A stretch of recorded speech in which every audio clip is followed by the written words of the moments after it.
కేవలము అంతవరకు ఆడుతున్నటువంటి ప్రాణమైతేనేమి, ఆలోచనలు అయితేనేమి, అవి ప్రాణానికి ప్లస్ అపానానికి సంబంధించినటువంటి వృత్తులు, ప్రాణవృత్తులు.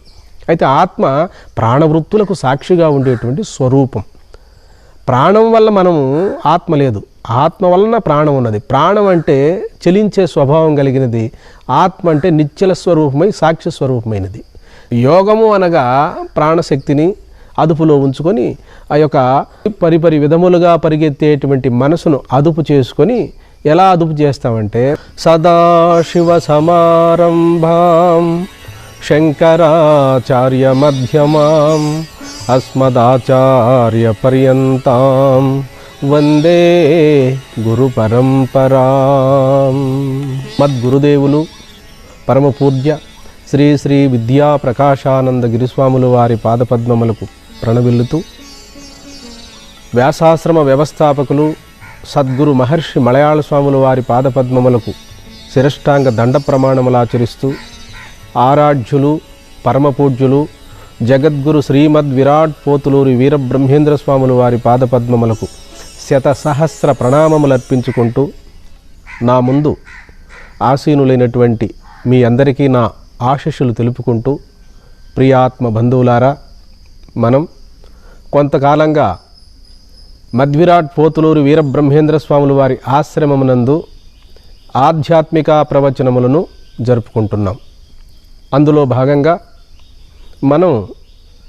మనకు తెలిసినంతలో మనకు ఆ భగవంతుని యొక్క అనుగ్రహం చేతను, మరి సద్గురువుల యొక్క కృపచేతను మనము ఈ సందేశాన్ని అందజేస్తున్నాం. ప్రియాత్మస్వరూపులారా, ఈరోజు యోగము జ్ఞానము, యోగము లేని జ్ఞానము, జ్ఞానము లేని యోగము, ఈ రెండిటినీ సమన్వయపరిచారు మన పూర్వీకులైనటువంటి మహర్షులు. వాళ్ళల్లో పతంజలి మహర్షి, కపిలి మహర్షి, ఇటువంటి వాళ్ళు చాలా ప్రాచీనమైనటువంటి వాళ్ళు. యోగము జ్ఞానము, యోగము అనగా కలయిక, జీవాత్మ పరమాత్మల యొక్క సమతావస్థయే యోగమని, మరి సూర్యచంద్రాదులు అంటే ఎడమ ముక్కు చంద్రనాడి అని, కుడి ముక్కున నడిచే ప్రాణవాయువు సూర్యనాడని, ఈ రెండిటినీ కలపడమే యోగమని ఒక అర్థమైతే, ప్రాణాపానాలను రెండిటినీ ఏకం చేయడం కూడా యోగం అనేటువంటి యోగశాస్త్రాలు మనకు ప్రబోధ చేస్తున్నాయి. అందులోని భాగంగా గడిచిన కాలంలో పతంజలి మహర్షి ఈ యోగ శాస్త్రమును పితామహుడు, చాలా గొప్పవాడు. అయితే యోగము అనేటువంటిది ధ్యానముతో కూడుకున్నటువంటిది. యోగ మార్గములో చెప్పేటువంటివన్నీ కూడా, ప్రక్రియలన్నీ కూడా ఆరోగ్యాన్ని, మనసు ఏకాగ్రతను పెంపొందిస్తాయి. బాహ్యమైన సాధనలతో అంతర్ముఖమైనటువంటి సాధనలేకి మన వలన సాధకులను తీసుకెళ్ళడానికి అతి ప్రాచీన కాలం నుండి మన భారతదేశంలో ఎందరో మహాపురుషులు, యోగవేత్తలు, వీళ్ళంతా కూడా సర్వాంతర్యామి అయినటువంటి పరబ్రహ్మ స్వరూపాన్ని, పరబ్రహ్మ సాక్షాత్కారాన్ని పొందడానికి వివిధ కోణాల్లో ప్రయత్నించారు. అందులోని సాంఖ్యయోగము మనకు భగవద్గీతలో మొదట అధ్యాయము విషాదయోగం అయితే ద్వితీయ అధ్యాయము సాంఖ్యయోగం అనేటువంటి పేరు వస్తుంది. ఇక్కడ మనకు ఈ సాంకేతిక పదాలు వాడడం వల్ల సరైనటువంటి అర్థాలు మనము సద్గురువుల ద్వారానే మనం గ్రహించవలసి ఉంటుంది. ఎందుకు అంటే సాంఖ్యము అంటే లెక్కని 24 తత్వాలు చెప్తూ 25వ వాడు జీవుడు అనుకుంటూ చెప్పుకుంటూ వస్తారు. ఈ సాంఖ్య పద్ధతి జ్ఞానేంద్రియాలు, కర్మేంద్రియాలు ఇవన్నీ కలిపి సాంఖ్యయోగం అని కూడా చెప్పుకుంటూ వస్తారు. ఒకటి పరమాత్మ అయితే, సున్నలు ఈ అనాత్మ ప్రపంచమని కూడా మనకు అర్థాన్ని చెప్తున్నారు మన పూర్వీకులు. అయితే జ్ఞానయోగములో సాంఖ్యం అనేది ఒకటి ఉంది. గడిచిన కాలంలో ద్వాపర యుగములో జగద్గురు శ్రీకృష్ణ పరమాత్మ చెప్పిన సాంఖ్యము యోగపరమైంది కాదు, జ్ఞానపరమైనది. అసలు సాంఖ్యం అనే శబ్దానికి బాగా తెలిసినటువంటి మహనీయులు జ్ఞానం అని కూడా చెప్తున్నారు. సాంఖ్యం అంటే లెక్కే కాదు, జ్ఞానం అనేటువంటి అర్థం కూడా ఉన్నది అని చెప్పి మన పూర్వీకులు మన ముందుంచుతున్నారు. ఎట్లయితేనేమి ఇటు అంతర్యామి స్వరూపమైనటువంటి పరబ్రహ్మ స్వరూపాన్ని తన స్వస్వరూపముగా గుర్తించడం కొరకు కొందరు యోగ మార్గాన్ని అభ్యసిస్తే, కొందరు నామజపాన్ని కూడా అభ్యసించారు. ఎట్లయితేనేమి సనాతన కాలం నుండి కూడా మన భారతదేశంలో ఇటు యోగము ప్లస్ జ్ఞానము అనేటివి రెండూ కూడా ఒక పక్షికి రెండు రెక్కల్లాగా మనకు దర్శనమిస్తున్నాయి. అందుకని ఇక్కడ యోగము అనేటువంటి శబ్దం వాడినప్పటికీ పరమాత్మ యొక్క స్వరూపాన్ని, పరమాత్మ దర్శనానికి సోపాన క్రమము లాంటివి యోగ మార్గాలన్నీ కూడా. ఈ యోగాలను ఎక్కువగా కొనియాడినటువంటి వాళ్ళలో పతంజలి మహర్షి, మరి కపిలి మహర్షి, ఇటువంటి వాళ్ళంతా కూడా చక్కగా యోగ మార్గాలను సమన్వయపరిచారు. అంటే క్రీస్తుకు పూర్వము, క్రీస్తు శకం, క్రీస్తుకు పూర్వము 4000 సంవత్సరాలప్పుడు పతంజలి మహర్షి యోగ శాస్త్రాన్ని ప్రబోధించాడు అని చెప్పి మన పెద్దలు మనకు అందజేస్తున్నారు.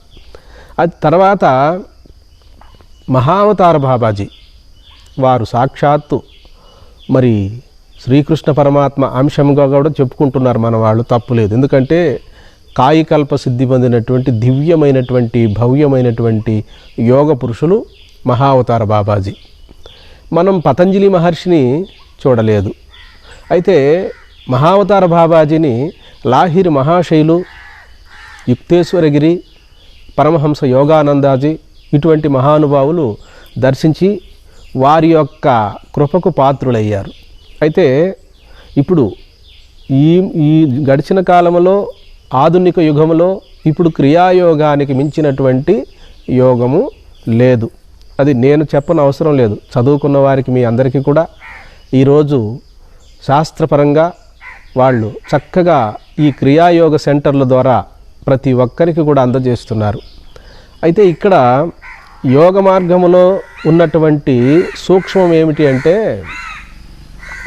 మనకు ఒక్క నిమిషకాలం కూడా మనసు విశ్రాంతిని పొందదు. నిమేషకాలం కూడా తిరుగుతూనే ఉంటుంది, శాంచలీయంగా ఉంటుంది. అందుకని యోగ ప్రక్రియలో మొట్టమొదట మనస్సును వశం చేసుకునేటువంటి ప్రక్రియలు యోగ మార్గంలో ఉన్నాయి. గడిచిన కాలంలో గురుదేవులు రామకృష్ణ పరమహంస, స్వామి వివేకానంద వీళ్ళు కూడా యోగాన్ని బాగా కొనియాడారు. ఏకంగా రామకృష్ణ పరమహంసుల వారైతే పతంజలి యోగ సూత్రాలనే ఎక్కువగా అనుభవంలోకి తెచ్చుకున్నారు. మరి విస్తృతంగా ప్రచారం కూడా చేశారు వారు. రామకృష్ణ పరమహంస వారు యోగ భూమికల యందు దృష్టి పెట్టమని కూడా మనకు చక్కగా, యోగ భూమికలంటే మూలాధారము, స్వాధిష్టానము, మణిపూర్వకము, అనాహతము, విశుద్ధము, ఆగ్నేయము, సహస్రారము, ఇవి యోగ భూమికలని చెప్పబడును. అంటే షట్చక్రములని చెప్పబడును. ఇవి యోగ పరిభాషలో, యోగ మార్గములో అత్యంత కీలకమైనటువంటి అంశాలు ఇవి. ఇక్కడ ఈ షట్చక్రాలు ఎలా ఉన్నాయి అంటే, గడిచిన కాలంలో 1693 ఆ ప్రాంతంలో మధ్విరాట్ పోతులూరి వీరబ్రహ్మేంద్ర స్వాములు వారు కక్కయ్య భార్యను ఖండించినప్పుడు అందులో సూక్ష్మంగా వాళ్లకు దివ్య దృష్టినిచ్చి వాటిని దర్శింపజేశాడు. ప్రియాత్మ బంధువులారా, ఇవి షట్చక్రాలు అనగా మన శరీరంలోనే నాడీ వ్యవస్థకు సంబంధించినటువంటి చక్ర ఆకృతి కలిగినటువంటి సూక్ష్మాంశమైనటువంటి పంచభూతాలకు తత్వాలు ఇవి. ఆ పంచభూతాలకు సంకేతమే ఈ షట్చక్రాలు. ఒక్కొక్క కేంద్రమునకు చేరినప్పుడు ఒక్కొక్క అనుభవం కలుగుతుంది అని చెప్పి యోగశాస్త్రము స్పష్టంగా మనకు చెప్తుంది. అయితే ఇవి నేను మీరు చెప్పుకున్నంత సులభం కాదు. నాటి కాలం నుండి నేటి కాలం వరకు కూడా జ్ఞానయోగము, తర్వాత హఠయోగము, రాజయోగము, లయయోగము, ఇటువంటి అన్నీ కూడా యోగ పరిభాషలో చక్కగా వివరణిస్తూ వస్తున్నారు మన వాళ్ళు. అయితే ఇప్పుడు నేను మీకు సూక్ష్మాంశమైనటువంటి కొన్ని విషయాలను అందజేస్తాను. ఎట్లా అంటే, మనకు దశేంద్రియాలు ఉన్నాయి. జ్ఞానేంద్రియాలు 5, కర్మేంద్రియాలు 5. ఒకటి మనస్సు, 2 బుద్ధి, ఇవి ఉన్నాయి. అయితే ఎప్పుడు మనసు చెలిస్తూ ఉంటుంది, బుద్ధి నిర్ణయిస్తూ ఉంటుంది. ఈ కర్మేంద్రియాలు, జ్ఞానేంద్రియాలు ఇవి చాంచల్యంగా ఉండడం వల్ల అతి సూక్ష్మాతి సూక్ష్మమైనటువంటి మన యొక్క స్వరూపాన్ని గుర్తించడానికి కొంత ఆటంకంగా ఉంటుంది. అందుకని ఈ జ్ఞానేంద్రియాలు కర్మేంద్రియాలను నిశ్చల అవస్థ చేర్చుకునే దాంట్లో మొట్టమొదట పాత్ర వహించేటువంటిది మనస్సు. ఆ మనస్సు పైన ప్రభావము పెట్టి యోగాన్ని, మనస్సును అదుపు చేయడానికి వచ్చాయి యోగాలన్నీ కూడా. ప్రాణాయామం అనేటువంటిది యోగాల్లో రాజు వంటిది. ఈ ప్రాణాయామము పలు రకాలుగా విస్తరించినది. అయితే జగద్గురు వీరబ్రహ్మేంద్ర స్వాములు వారు చెప్పిన ప్రాణాయామ ప్రక్రియ కేవలము ఉచ్ఛ్వాస నిశ్వాసలతో ఆరోహణ పద్ధతి, అవరోహణ అంటే మూలాధారము నుండి మెల్లమెల్లగా భ్రూమధ్యం వరకు అంటే ఆగ్నేయ చక్రం వరకు పైకి తీసుకురావడం, అంటే భావించడం, భావనాశక్తితో హంసధ్యానం అంటాడు దీన్ని. ఇటీవల కాలంలో మనకు శ్వాస మీద ధ్యాస చెప్పారు కదా, దానికంటే కూడా విలక్షణమైనటువంటి స్వరూపం కలిగినది ఈ సోహం మంత్రం. ఎందుకని పతంజలి సోహం మంత్రాన్ని చెప్పాడు పతంజలి యోగ సూత్రాల్లో. గడిచిన కాలంలో జగద్గురు వీరబ్రహ్మేంద్ర స్వాములు వారు కూడా చిద్దయ్యకు, కక్కయ్య గారికి, తన్ను ఆశ్రయించినటువంటి భక్తులకు ఈ సోహం మంత్రము చేసేటువంటి విధానాన్ని ఏర్పాటు చేశాడు. ఈ సోహం అనేటువంటి మంత్రము 7 కోట్ల మహామంత్రములలో విలక్షణమైనటువంటి స్వరూపం కలిగింది అని చెప్పి మనకు ఉపనిషత్తుల్లో కూడా తెలియబడుతుంది.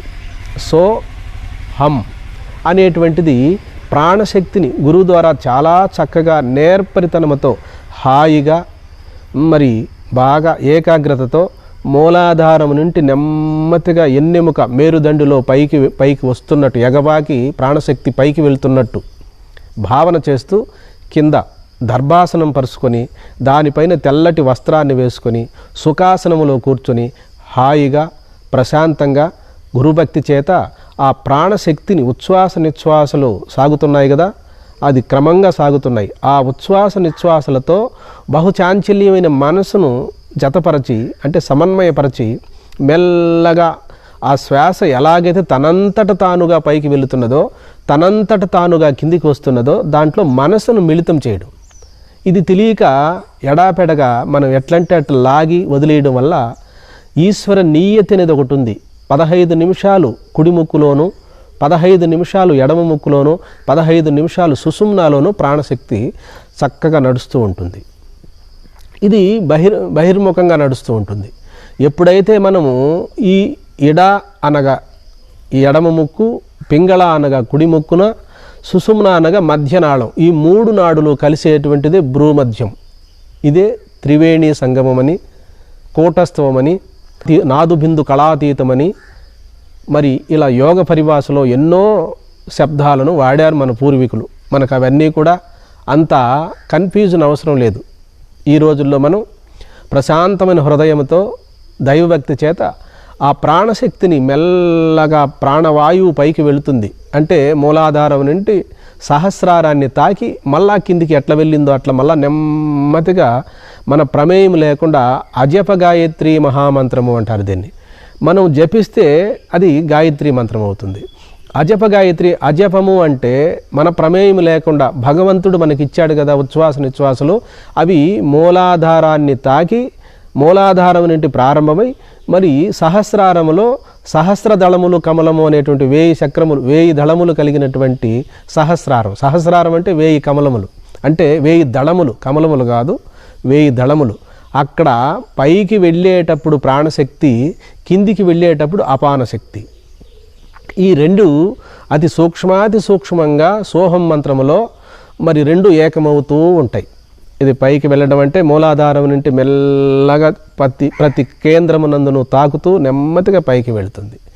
పైకి వెళుతూ అంటే సహస్రారం వరకు వెళ్ళి పైకి వెళ్ళేటప్పుడు నిర్వికల్పము, కిందికి వచ్చేటప్పుడు సవికల్పము. ఇటు యోగ పరిభాషలో కూడా చెప్తున్నాను మీకు.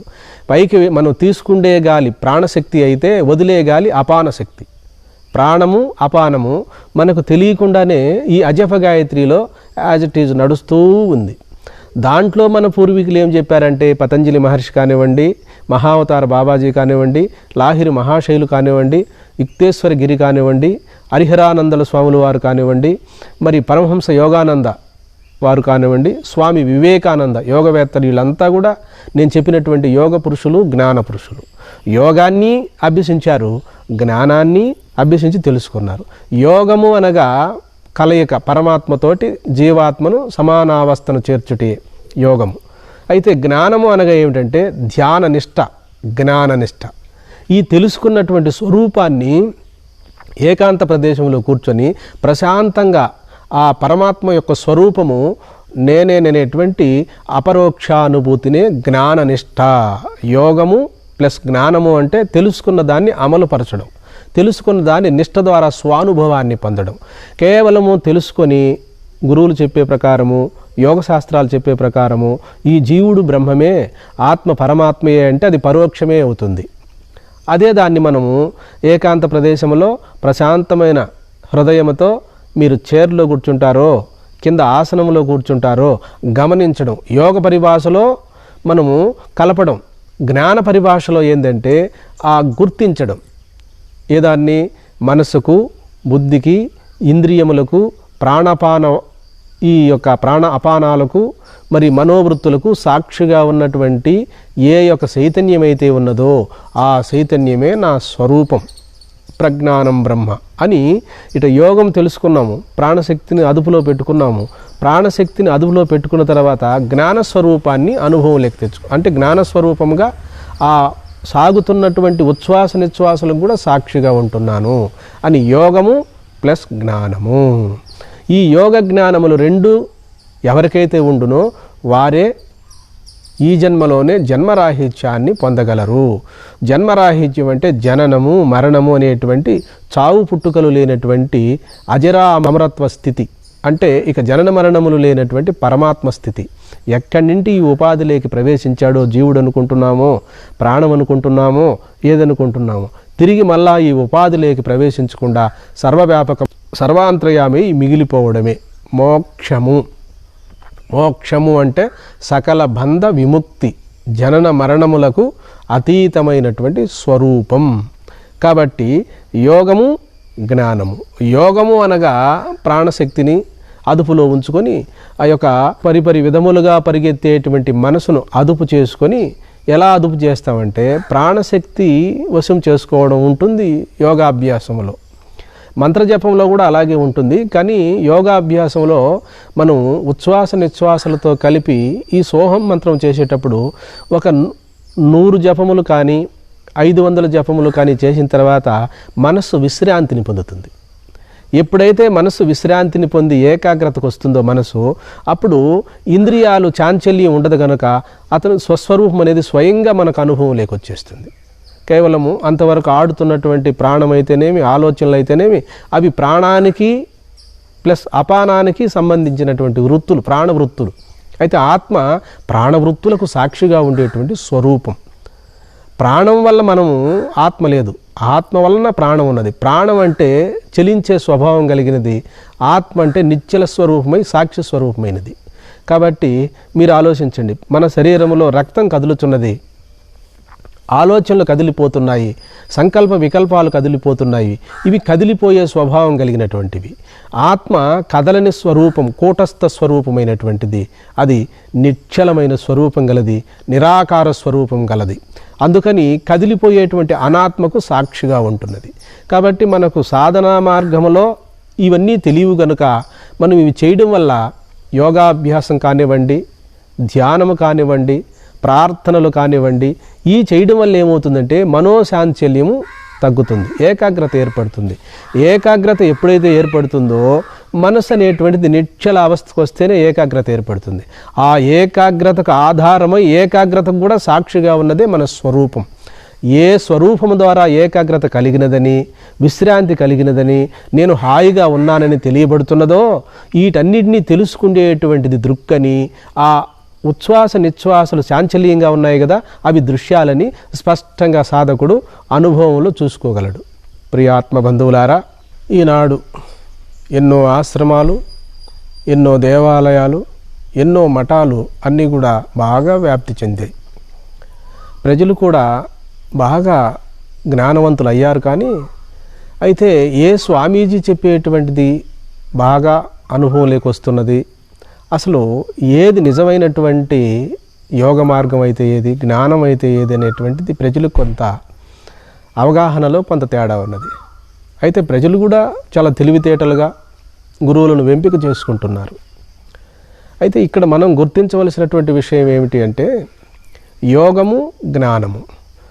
యోగం అనేటువంటిది ఇప్పుడు సనాతన కాలం నుండి వస్తున్నటువంటి ఒక ప్రక్రియ. అది ఈరోజు కొత్తగా వచ్చినటువంటి పద్ధతి కాదు. యోగ ఆసనాలు వేరు, యోగముతో కలిగి జ్ఞానం వేరు. యోగముతో కలిగే జ్ఞానం వేరు, యోగాసనాలు వేరు.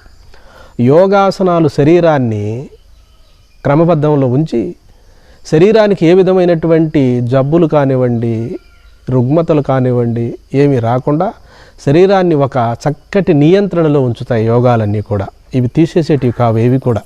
ఎందుకంటే ఎంతో ఈనాడు కాలం అభివృద్ధి జరిగింది. ఆనాటి కాలంలో అభివృద్ధి జరగని కాలంలోనే వాళ్ళు మంత్రద్రష్టలై ప్రతి మంత్రాన్ని కూడా ధ్యానయోగ సమాధుల్లో ఉండి ఆ సమాధి నిష్టలో దర్శించారన్నమాట. ఇప్పుడు ఓంకారాన్ని కూడా ఎవరో చెప్పింది కాదు. మన పూర్వీకులు అరణ్యాల్లో ఏకాగ్రత చిత్తముతో ధ్యానంలో ఉన్నప్పుడు వాళ్ళ మనసుకు స్ఫురించి ఆ సత్యాన్ని దర్శించినటువంటి వాళ్ళే ఓంకారం కూడా చక్కగా మనకు అందజేస్తున్నారు. అయితే ఇక్కడ మరి ప్రాణాయామం అనేటువంటిది మనసును అదుపులో ఉంచుతుంది, ఏకైకమైనటువంటి ఉపాయం. అయితే ఈ ప్రాణాయామము మరి పలు రకాలుగా ఉంది. వాటిలో మీకు కొంత అర్థం చేయిస్తాను. ఇందులో రేచకము అనగా వదలడం బయటికి ప్రాణవాయువును, పూరికము అనగా లోపలికి తీసుకోవడం, పూరించడం. రేచకము, పూరికము అంటే పూరించడం. కుంభకము ఈ లోపలికి పూరించినటువంటి వాయు ప్రాణవాయువును ఆ గురువు చెప్పినటువంటి సెకండ్ల ప్రకారం అయితేనేమి, నిమిషాల ప్రకారం అయితేనేమి లోపల కుంభకంలో ఉంచడం. ఈ నిష్పత్తులు కరెక్ట్గా కానీ తెలియకపోతే యోగమునకు బదులు రోగం వస్తుంది, జబ్బు చేస్తుంది. అందుకని యోగాలన్నీ కూడా గురువు యొక్క పర్యవేక్షణలో తెలిసినటువంటి పెద్దల ద్వారా, చక్కటి అనుభవజ్ఞుల ద్వారా మాత్రమే వీటిని మనం అనుభవంలోకి తెచ్చుకోవాలి. అయితే ఇక కేవల కుంభకం అనేది ఒకటి ఉంది. అందుకే భగవద్గీతలో గీతాచార్యుడు ఈ రేచక పూరికాలను చెబుతూ కేవల కుంభకాన్ని కూడా చెప్పారు. అంటే కేవలం ప్రాణాపాన వాయువులను గమనిస్తూ ఉండడం, అంటే ఉచ్ఛ్వాస నిశ్వాసలను గమనిస్తూ. భగవద్గీతలో ఇలా కూడా చెప్పలేదు, నిష్కామిగా కూర్చుంటే చాలన్నాడు. ఏ కోరికలు లేకుండా కూర్చుంటే కూడా ప్రాణాపాన వాయువులు సమాన అవస్థను పొందుతాయి. ధ్యాన యోగము ద్వారా కూడా మనము జ్ఞాన విచారణలోకి వెళ్ళిపోవచ్చు. ఎట్లయితేనేమి శరీరంలో ఉన్నటువంటి ఈ 72,000 నాడులను విశ్రాంతిపరచడం, యోగ మార్గం గుండా అయితేనేమి, ధ్యాన యోగము ద్వారా అయితేనేమి, మరి ఈ కుంభక ప్రాణాయామం ద్వారా అయితేనేమి, ఇవన్నీ కలిసి కూడా మన శరీరంలో ఉండేటువంటి ఇంద్రియాలను సమన్వయ భావన లేక, అంటే ఏకాగ్రత పరచడం కొరకే ఇవన్నీ కూడా ఏర్పడ్డాయి. అయితే సనాతన కాలం నుండి మనం తీసుకున్నట్లయితే యోగము, జ్ఞానము రెండూ అభ్యసించినటువంటి మహాత్ములు మనకు కనపడతారు. ఇప్పుడు మనకు కలియుగంలో ఇప్పుడున్న గడిచిన కాలంలో ఒక్కొక్కరిని విచారిస్తే ఒక గురూజీ ఏం చెప్తాడంటే జ్ఞానాన్నే చెప్తాడు, మరి ఇంకొక గురూజీని అడిగితే యోగాన్నే చెప్తాడు. అలా మనము ఒక్క యోగము కానీ ఒక జ్ఞానం కానీ రెండు ఒక్కొక్కటి సపరేట్గా కాదు. పూర్వము మన పూర్వీకులు ఆచరించారు కదా, యోగ జ్ఞానములు రెండిటినీ మిళితమనర్చుకొని వాళ్ళు స్వానుభవములో బ్రహ్మనిష్టను పొంది స్వస్వరూప జ్ఞానాన్ని పొందగలిగారు. కాబట్టి ఇప్పుడు నేను కూడా మీరు ఎందరో మహాత్ములు, మహనీయులు చెప్పేటువంటివి, ఆచార్య పురుషులు వీళ్ళంతా కూడా చక్కగా చెప్తున్నారు మనకు. వాళ్ళందరూ కూడా మంచివారే. అయితే యోగ జ్ఞానములు రెండూ చెప్పేటువంటి వాళ్ళను మనకు కావాలి. అలాగే కర్మయోగం కూడా ఎక్కువగా నిష్కామ కర్మయోగం చెప్తున్నారు. భగవద్గీతలో నిష్కామ కర్మయోగము కృష్ణుడు చెప్పాడు చక్కగా. ఈ నిష్కామ కర్మయోగం ద్వారా కూడా మనస్సు శుద్ధి, ఏకాగ్రత వస్తుంది. ఏకాగ్రత వల్ల ధ్యానం వల్ల జ్ఞానం కలుగుతుంది. కాబట్టి 12వ అధ్యాయంలో 12వ శ్లోకంలో కూడా చెప్పారు, అభ్యాస యోగము కన్నా ధ్యానము, ధ్యానము కన్నా జ్ఞానము, జ్ఞానము కన్నా కర్మఫల త్యాగము శ్రేష్టమని కూడా చెప్పుకుంటూ వచ్చారు. ఈ రోజుల్లో మనం అందరం కూడా చాలా షార్ప్గా ఉన్నాము, సూక్ష్మ భావాలతో ఉన్నాము. కానీ మనము గురువులను ఎంపిక చేసుకోవడంలో కాస్త జాగ్రత్తగా మనం ఆలోచించాలి. ఈ యోగ జ్ఞానములు రెండూ కూడా ఒకే ఒక సోపానం, పరమాత్మ సాక్షాత్కారము, పరబ్రహ్మ సాక్షాత్కారము. యోగము చక్కగా కూర్చోబెడుతుంది, ఏకాగ్రతలో ఆ స్వస్వరూపాన్ని గుర్తించడమే జ్ఞానం. యోగము చక్కగా కూర్చోబెడుతుంది. ఇది దశేంద్రియాలు విలక్షణంగా ఉండేటువంటి స్వరూపాన్ని దర్శించేదానికి ఇంద్రియాలను చక్కగా క్రమముగా వాటిని సమన్వయపరుస్తుంది, అంటే ఏకాగ్రతను కలిగిస్తుంది. ఈ యమనియమాసనాలు అయితేనేమి, మరి ప్రాణాయామం అయితేనేమి, ఈ సోహం మంత్రం అయితేనేమి, ఇవన్నీ కూడా మనోబుద్ధి చిత్త అహంకారాలను సమన్వయపరుస్తాయి, అంటే ఏకాగ్రత పరుస్తాయి. ఏకాగ్రత మనస్సు బుద్ధి చిత్తము ఏకాగ్రత ఈ నిశ్చలత పొందుతాయే కానీ జ్ఞానాన్ని కలిగించలేవు అవి. ఎందుకని? అవి ఆత్మకు బయట ఉన్నటువంటి విషయాలు. ఎందుకంటే ఆత్మ అన్నిటినీ తెలుసుకుంటుంది, ఆత్మ జ్ఞానస్వరూపం. అవి ప్రాణవృత్తులైతేనేమి, మనసు అయితేనేమి, బుద్ధి అయితేనేమి, చిత్తమైతేనేమి, ఇవన్నీ కూడా ఆత్మకు విషయాలు. ఆత్మ ఏ దానికి విషయం కాదు. కాబట్టి ఆత్మ దృక్కు స్వరూపము, అవి దృశ్యస్వరూపము. ఆత్మ విషయి, అవి విషయములు. ఆత్మ జ్ఞానము, అవి జ్ఞేయములు. ఇవన్నీ వేద పరిభాషలో చెప్పబడినటువంటి విషయాలు. ప్రియాత్మ బంధువులారా, మీరు సహృదయులై చక్కగా ఎవరు చెప్పినప్పటికీ కూడా అందులో ఉన్నటువంటి సత్యాన్ని, అందులో ఉన్నటువంటి సూక్ష్మాన్ని గుర్తించగలరని నేను మరొక తూరి మీకు విన్నవించుకుంటున్నాను. తొందరపడి మనం ఆవేదనతో, టెన్షన్తో ఏదో ఒకదాన్ని చేసి తొందరగా మనం ఆత్మసాక్షాత్కారాన్ని పొందాలి అనేటువంటి అభిప్రాయం మనందరికీ ఉంటుంది. ఇలా ఉండడంలో తప్పు లేదు. మనందరికీ కూడా ఆ జిజ్ఞాస ఉండడం వల్లనే గత జన్మలో మనం చేసుకున్నటువంటి జన్మాంతర సంస్కారాలు పరిపాకం చెందాయనే ఇందులో ఉన్నటువంటి అర్థం. మన మంచిదే, అవన్నీ గమనించాల్సిందే. అయితే ఇవన్నీ చేస్తున్నది ఎవరు? ఎవరుండి ప్రాణాయామం చేస్తున్నారు? ఎవరుండి ధ్యానం చేస్తున్నారు? ఎవరుండి ఆత్మానాత్మ వివేకం చేస్తున్నారు అని ఎవరుండి అని అంటే ఇక్కడ శరీరం ఉండి కదా అనేటువంటిది మనందరికీ అనుభవంలో ఉంటుంది. ఈ శరీరం ఉండి కదా ధ్యానం చేస్తున్నాను, శరీరం ఉండి కదా ప్రార్థనలు చేస్తున్నాను, శరీరం ఉండి కదా యోగ ప్రక్రియలు చేస్తున్నాననే అభిప్రాయం మనందరికీ కలుగుతుంది. ఇది కలగడంలో తప్పు లేదు. ఆ శరీరము ద్వారా చేయిస్తున్నటువంటి కర్త ఎవరు? శరీరము ఒక పనిముట్టు లాంటిది. శరీరం అనేటువంటిది ఒక సాధనం లాంటిది. సాధనాన్ని ఉపయోగించుకునేటువంటి స్వరూపం ఒకటి ఉన్నది. ఆ స్వరూపంలో ఏ భేదము లేదు. మరి విభేదం అంతా శరీరమునకు సంబంధించినదే కానీ విభేదరహితమైనటువంటిది. అది సాక్షి స్వరూపం. ఆ సాక్షి ఉపయోగించుకుంటున్నది ఏటిని? కర చరణ అవయవములను. ఆపాదమస్తకము నుండి సమస్తానికి అది సాక్షి అయి ఏది అది సంకల్పించిన తడవే మనసు వికల్పం చెందుతూ ఉన్నది, చెలిస్తూ ఉన్నది. అది సంకల్పించిన తడవే బుద్ధి నిర్ణయిస్తున్నది. వీటన్నిటికీ కూడా సాక్షిగా ఉన్నటువంటిది స్వరూప జ్ఞానం. ఆ స్వరూపమే పరమాత్మ స్వరూపం. ఆ స్వరూపమే ప్రజ్ఞానం. ప్రజ్ఞ అనగా అన్నిటికీ ఆశ్రయభూతమై, అన్నిటికీ ఆధారమై, అన్నిటినీ నడుపుతూ ఉన్నటువంటిదే పరమాత్మ స్వరూపం. అది జ్ఞానం. ఇది పరాకాష్ఠ. ఈ పరాకాష్ఠను ఒకే తూరి అందుకోలేం కనుక యోగం అనేటువంటి సోపానాల ద్వారా మనం మనసును ఏకాగ్రత పరుచుకోవడము, శరీరాన్ని కదలకుండా కూర్చోబెట్టడం, ఆసనాల ద్వారా మనసును పరిపరి విధములుగా వెళ్ళనీయకుండా నిలపడము, ఇవన్నీ యోగా ప్రక్రియలు. యోగ ప్రక్రియలో ఇవన్నిటిని అదుపు చేసుకున్న తర్వాత కేవలము ప్రజ్ఞ మాత్రమే మిగిలిపోతుంది. ఆ ప్రజ్ఞ ఇంద్రియాలు చెలించేటప్పుడు కూడా ఉంటుంది. అయితే సూక్ష్మంగా ఉండేవాళ్ళు ఇంద్రియాలు చలిస్తూ ఉన్నప్పుడు కన్ను చూస్తూ ఉంది, ముక్కు వాసన చూస్తూ ఉంది, చెవి శ్రవణం వింటూ ఉంది, ఉన్నప్పుడు కూడా కొందరు సూక్ష్మగ్రాహులుగా ఉండేటప్పుడు వాటికి విలక్షణంగా స్వరూపాన్ని గుర్తిస్తారు. అలా సూక్ష్మభావం లేనప్పుడు ఈ ఇంద్రియాలన్నీ కూడా ప్రాణశక్తి అన్నిటినీ కూడా యోగ ప్రక్రియ ద్వారా వాటిని ఏకాగ్రతపరిచి ఇవేవి అడ్డు తగలకుండా ఉన్నప్పుడు నిశ్చలంగా స్వరూప జ్ఞానంలో కొందరు వెళ్తారు. ఎట్లయితేనేమి ఇంద్రియాలు బహిర్ముఖంగా ఉండేటప్పుడు కూడా ఏకాగ్రతతో కొంతమంది సత్పురుషులుగా ఉండేటువంటి వాళ్ళైతేనేమి, కర్మ పరిపాకం చెందిన వాళ్ళైతేనేమి, గొప్ప బాగా సూక్ష్మాతి సూక్ష్మ బుద్ధి కల వాళ్ళైతేనేమి వాటిని ఈ చంచలంగా ఉండే చాంచల్యంగా ఉండేటువంటి వృత్తులకు కూడా సాక్షిగా ఉన్నాను, నాకే తెలియబడుతున్నాయని గమనిస్తారు. ఇవి బహిర్ముఖంగా ఉండేటప్పుడు గుర్తించలేక ఆ సామర్థ్యము ఆ యొక్క ఏకాగ్రత లేనటువంటి వాళ్ళు శరీరాన్ని కదలకుండా కూర్చోబెట్టి మనసును ఏకాగ్రతపరిచి చిత్తమును చెలించకుండా చేసి, ఆ చెలించకుండా ఉండాలంటే ఉచ్ఛ్వాస నిశ్వాసలు క్రమం కావాలి. ఉచ్ఛ్వాస నిశ్వాసలకు ఇంద్రియములకు అంటే కన్ను, ముక్కు, చెవి, కాలు అనేటివి ఇంద్రియాలు. ఇవి చలించడానికి కారణం, మూల కారణము మనస్సు. మనస్సును అనుసరించి ప్రాణవాయువు, ప్రాణవాయువును అనుసరించి మనస్సు, మనస్సును అనుసరించి ప్రాణవాయువు. ఈ రెండు మనసు ఏకాగ్రత చెందినేని ప్రాణవాయువు కూడా క్రమంగా తగ్గుతుంది. ప్రాణమునకు మనసుకు సంబంధం ఉంది. ప్రాణవాయువు ఆత్మ కాదు, మనసు ఆత్మ కాదు.